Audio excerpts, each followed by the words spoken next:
Nah, jadi perkenalkan, nama saya Mikael Aditya Wahyu Bagaskara dari kelas 11 TP1 nomor absen 14. Jadi video ini adalah video proyek asesmen sumatif akhir semester dari mata pelajaran sejarah dan bahasa Jawa fase E kelas 11 semester 1 SMK Katolik Santo Mikael Surakarta. Semoga bermanfaat untuk kalian semua. Saya Arya Bima Kirana, ex-11 TP1, absen 3 dari kelompok 5. Halo semuanya, perkenalkan nama saya Yosua Susilo dari kelas 11 TP1, absen 32. Jadi, pada masa kolonial, bangunan ini dikenal sebagai Société de Harmonie. Perannya sangatlah eksklusif, yaitu sebagai klub sosial elit bagi komunitas Eropa di Surakarta. Ini adalah pusat rekreasi, tempat penyelenggaraan, pesta dansa, dan interaksi sosial kaum elit Belanda, seperti para pejabat, militer, dan pengusaha perkebunan. Gedung ini berfungsi sebagai simbol status dan penegas dominasi sosial mereka di kota Surakarta. Lalu, pihak yang memprakarsai pembangunannya yang dimulai sekitar tahun 1880-an adalah pemerintah kolonial Belanda. Dan tujuan awalnya sendiri untuk rekreasi dan penegasan status sosial kaum elit Belanda atau Eropa. Dan gedung ini sengaja dirancang untuk menyediakan ruang eksklusif yang memisahkan gaya hidup mewah mereka dari kehidupan masyarakat pribumi.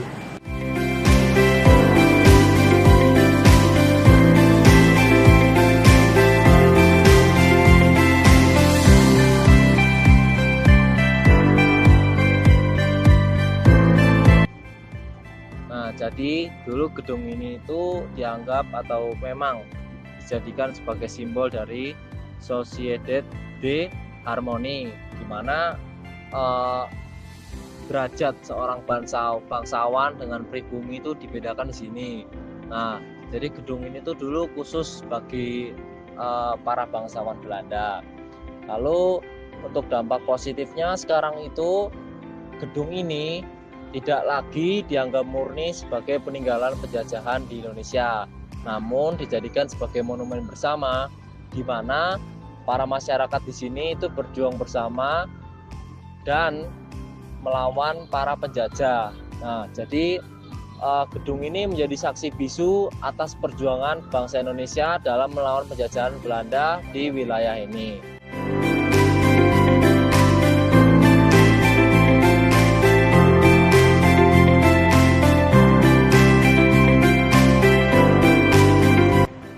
Pada masa saat ini, Gedung Juang 45 itu memang kondisi fisiknya sangat kokoh dan juga terawat. Bangunan ini sudah melalui proses revitalisasi yang saat sedihkan. Bangunan ini kembali menampakkan kemegahan asli Indo-Eropa. Struktur utama pilar-pilar besar dan fasad masih terjaga orientasinya, mengalihfungsikan menjadi ruang publik yang aktif dan museum yang informatif.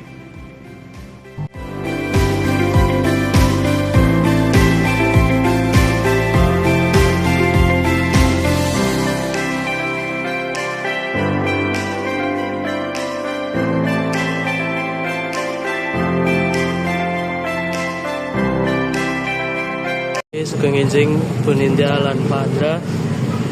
Saniki kula enten teng Gedung Juang 45.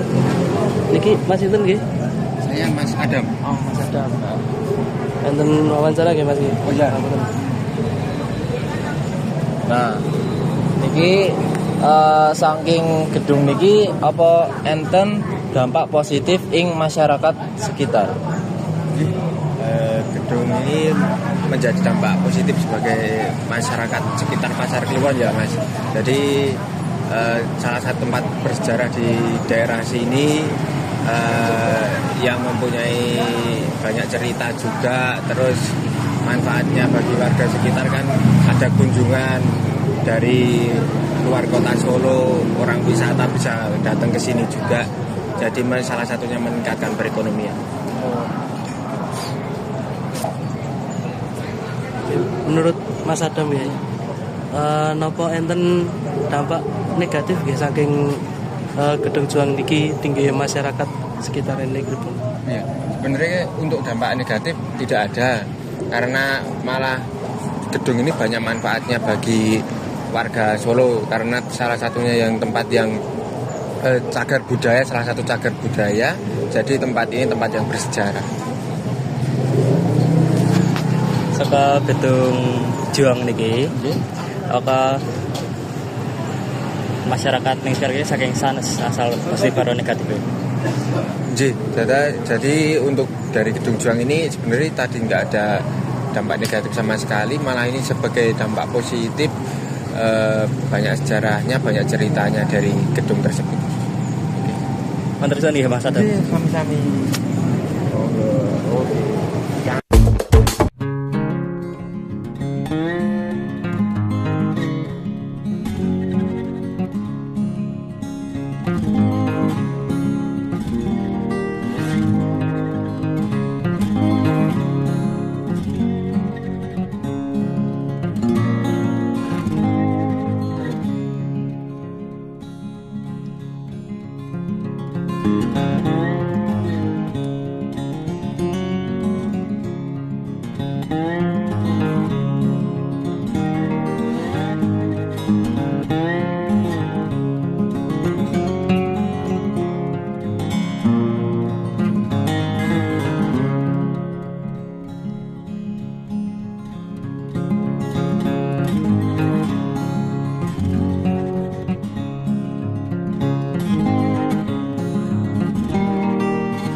Nah, tugas kita dalam merawat dan menjaga keawetan gedung Juang 45 ini bukan untuk meromantisasikan perjuangan pahlawan atau ya kolonial yang pernah menjajah kita.